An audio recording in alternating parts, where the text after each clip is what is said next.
Hello everyone, रखवर Gurukul में आप सभी का स्वागत है। आज की क्लास में हम लोग बीपीएससी टीआरई 3.0 से रिलेटेड साइंस के टॉप 20 क्वेश्चंस का डिस्कशन करने वाले हैं। यह हमारा एनसीईआरटी का फोर्थ क्लास है। इस सेशन में हम लोग टॉप 20 आपके एनसीईआरटी साइंस के क्वेश्चंस का डिस्कशन करेंगे। तो आप क्लास को अंत तक देखें और वीडियो पसंद आए तो चैनल को सब्सक्राइब जरूर करें ताकि आगे आने वाले क्लास का नोटिफिकेशन आपको मिलता रहे। तो चलिए आज का क्लास में स्टार्ट करते हैं। हमारा फर्स्ट क्वेश्चन है, विकासवाद का जनक किसे कहा जाता है? विकासवाद का जनक किसे कहा जाता है यह हमें बताना है। तो ऑप्शन ए में दिया है मेंडल, ऑप्शन बी है डार्विन, ऑप्शन सी में आपका है अरस्तु, ऑप्शन डी है इनमें से एक से अधिक, या ऑप्शन ई है इनमें से कोई नहीं। तो बात करें कि विकासवाद का जनक किसे कहा जाता है, तो यह आपका कहा जाता है डार्विन को। किसे कहा जाता है? डार्विन को विकासवाद का जनक कहा जाता है। ऑप्शन ए में आपका मेंडल दिया गया है। तो मेंडल ये आपके अनुवांशिकी के जनक कहे जाते हैं। ये आपके अनुवांशिकी इसके जनक कहे जाते हैं। ऑप्शन सी में अरस्तु है। तो अरस्तु को आपका जीव विज्ञान का जनक कहा जाता है। जीव विज्ञान का जनक आपका अरस्तु को कहा जाता है और अरस्तु को ही आपका जंतु विज्ञान का आपका जनक भी कहा जाता है। जंतु विज्ञान का भी जनक आपका अरस्तु को कहा जाता है।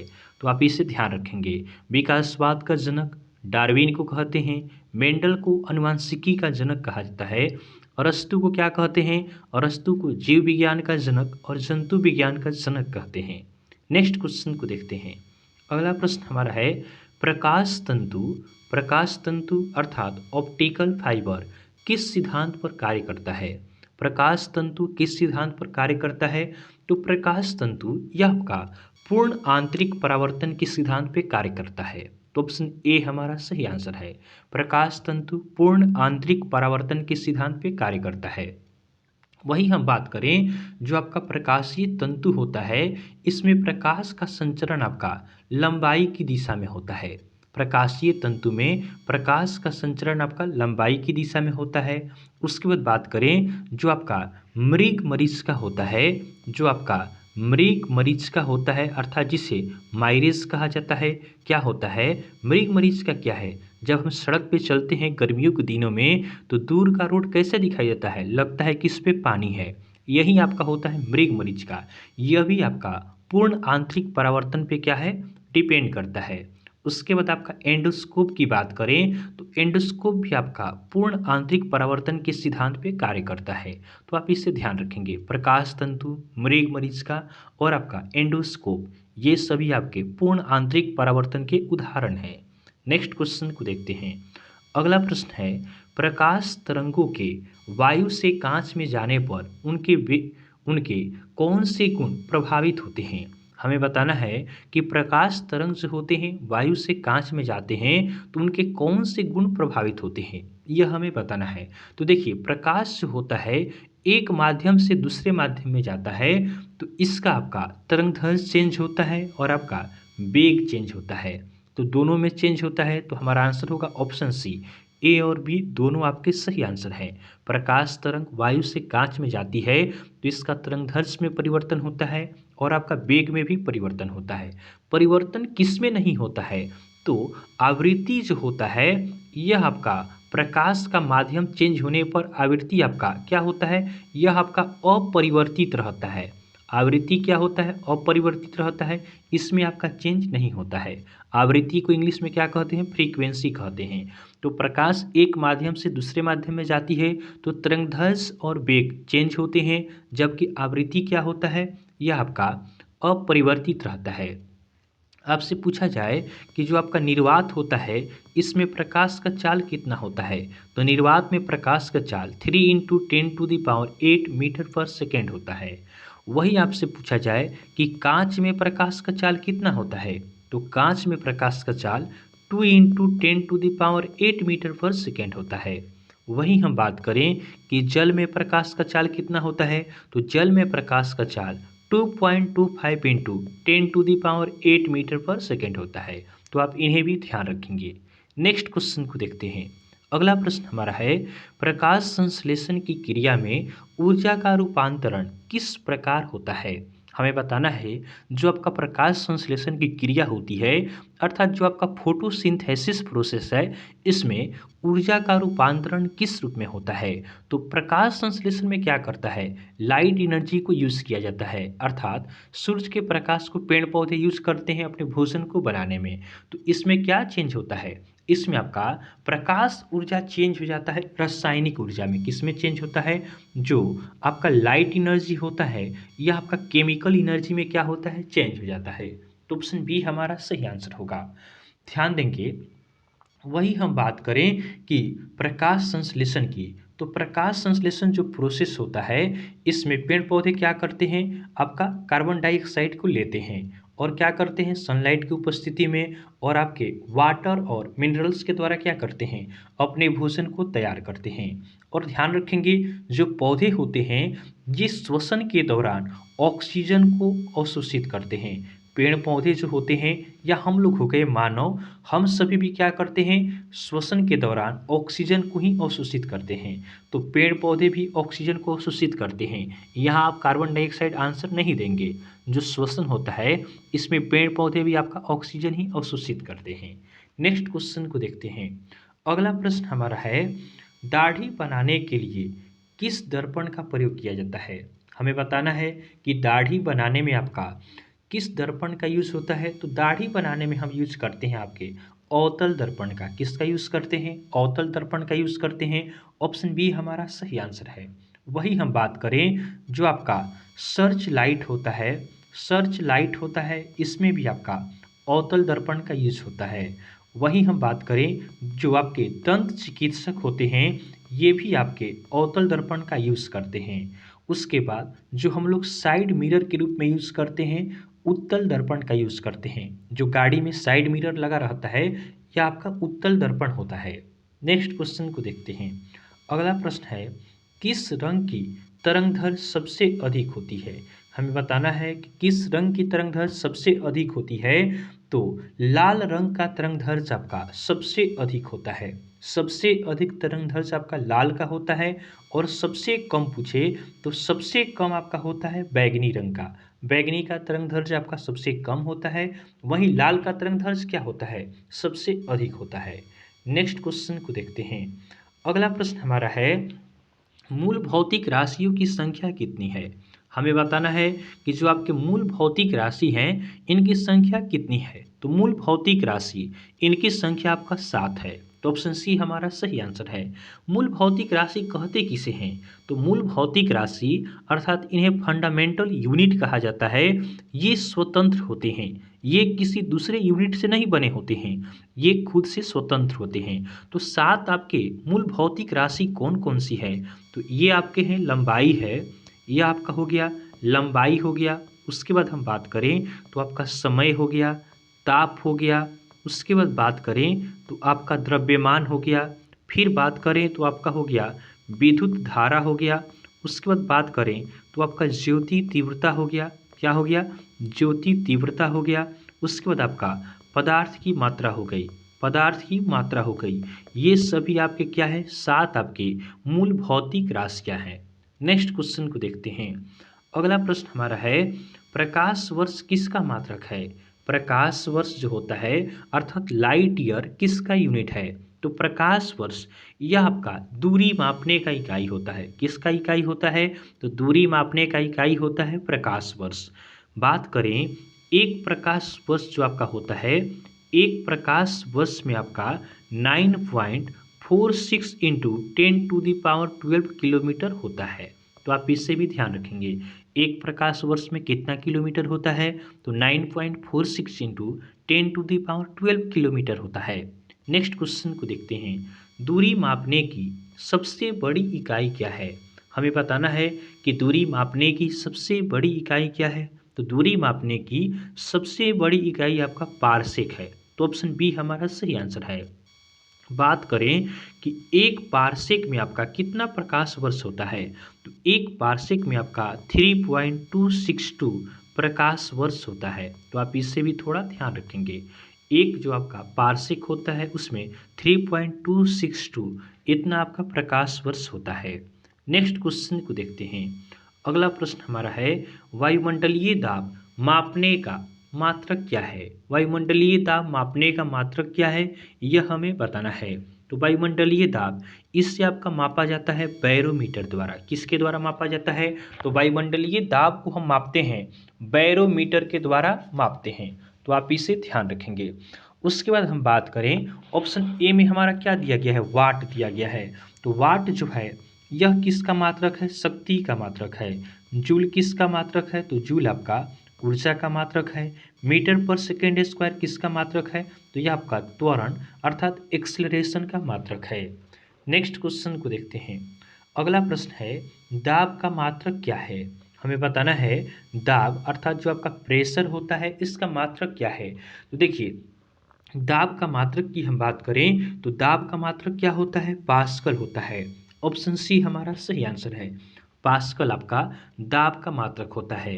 प्रेशर इज इक्वल टू क्या होता है? तो प्रेशर इज इक्वल टू हम जानते हैं फोर्स पर यूनिट आपका एरिया होता है।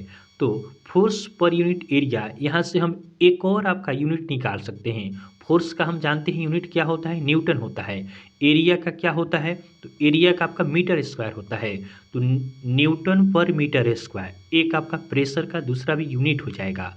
वहीं दाब का आपका यूनिट क्या होता है? पास्कल होता है। तो आप इससे भी ध्यान रखेंगे। उसके बाद बात करें, ऑप्शन ए में न्यूटन है। तो न्यूटन किसका मात्रक है? तो ये आपका फोर्स अर्थात बल का मात्रक है। न्यूटन सेकेंड किसका मात्रक है? तो न्यूटन सेकेंड यह आपका आवेग का मात्रक होता है। डॉब्सन किसका मात्रक है?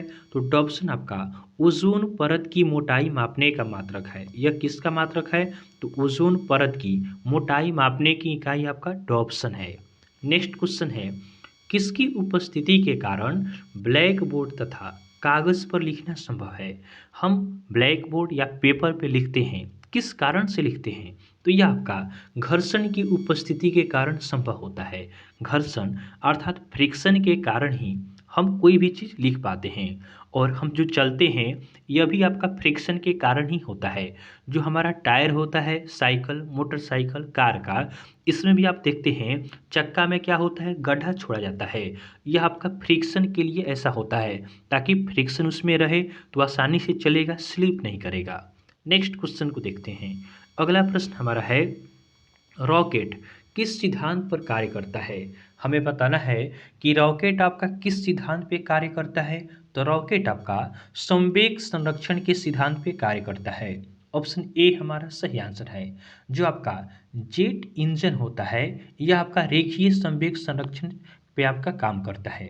जेट इंजन जो होता है यह किस पे काम करता है? तो जेट इंजन आपका रेखीय संवेग संरक्षण के सिद्धांत पे कार्य करता है। उसको बात करें, जो आपका कमानी तुला होता है, कमानी तुला जो होता है यह आपका हुक के नियम पे आपके आधारित होता है। नेक्स्ट क्वेश्चन को देखते हैं। अगला प्रश्न है, पृथ्वी पर पलायन वेग कितना है? हमें बताना है कि पृथ्वी पर पलायन वेग कितना है। तो पृथ्वी पर पलायन वेग का मान आपका है 11.2 किलोमीटर पर सेकेंड है। अर्थात इस गति से 11.2 किलोमीटर पर सेकेंड की स्पीड से हम किसी वस्तु को फेंकेंगे तो आपका पृथ्वी पर वापस लौट के नहीं आएगा। यह आपका पृथ्वी के गुरुत्व से बाहर चला जाएगा। इसी को क्या कहा जाता है? पलायन वेग कहा जाता है। नेक्स्ट क्वेश्चन को हम देखते हैं। अगला प्रश्न हमारा है, लिफ्ट में बैठे हुए व्यक्ति का भार कब सर्वाधिक महसूस होता है? लिफ्ट में कोई व्यक्ति बैठा है तो उसका भार अधिक कब महसूस होगा, यह हमें बताना है। तो जब लिफ्ट आपका त्वरित गति से ऊपर की तरफ जाती है तो व्यक्ति का भार क्या होता है? सर्वाधिक महसूस होता है।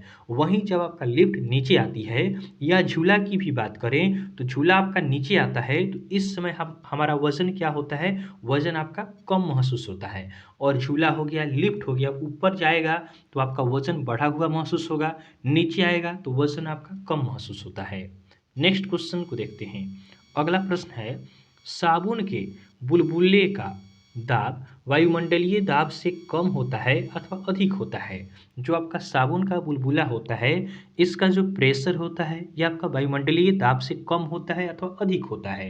तो जो आपका साबुन का बुलबुला है इसका जो आपका दाब होता है यह वायुमंडलीय दाब से क्या होता है, अधिक होता है। तो ऑप्शन ए हमारा सही आंसर होगा। वही बात करें, जो आपके वर्षा की बूंदें होती है यह गोल होती है। वर्षा की बूंदें गोल होती है, ऐसा क्यों होता है? तो यह आपका होता है पृष्ठ तनाव के कारण। किसके कारण होता है? तो पृष्ठ तनाव अर्थात सरफेस टेंशन के कारण जो आपका रेन्स ड्रॉप जो होता है वह क्या होता है, गोलाकार होता है। नेक्स्ट क्वेश्चन को देखते हैं। अगला प्रश्न है, तेल जल के पृष्ठ पर क्यों फैल जाता है? जो आपका तेल होता है यह जो होता है, जल जो होता है इसके पृष्ठ पे क्यों फैल जाता है? तो यह फैलता है क्योंकि तेल का जो पृष्ठ तनाव होता है जल से कम होता है। इसी कारण जो आपका तेल होता है जल के ऊपर क्या करता है, आसानी से फैल जाता है। देखिए, आप पानी और तेल को मिलाएंगे तो पानी आपका नीचे हो जाएगा और तेल क्या होगा, तेल आपका ऊपर हो जाता है। यह इस कारण होता है कि तेल का पृष्ठ तनाव जल से क्या होता है, कम होता है। नेक्स्ट क्वेश्चन हमारा है, किस माध्यम में ध्वनि की चाल अधिकतम होता है? ध्वनि का चाल किस माध्यम में अधिकतम होता है? तो ध्वनि का चाल यह आपका ठोस माध्यम में अधिकतम होता है। ध्वनि की चाल की बात करें तो ध्वनि का चाल सबसे अधिक आपका होता है ठोस में, उससे कम आपका होता है द्रव में और सबसे कम कहाँ पे होता है, गैस में होता है। जो आपका निर्वात होता है, निर्वात में हम बात करें ध्वनि की चाल की तो निर्वात में ध्वनि का चाल कितना होता है, शून्य होता है। तो आप इसे भी ध्यान रखेंगे। ध्वनि का सबसे अधिक चाल ठोस में होगा, फिर आपका द्रव में होगा, फिर गैस में होगा और निर्वात में ध्वनि का चाल कितना होता है, शून्य होता है। नेक्स्ट क्वेश्चन को हम देखते हैं।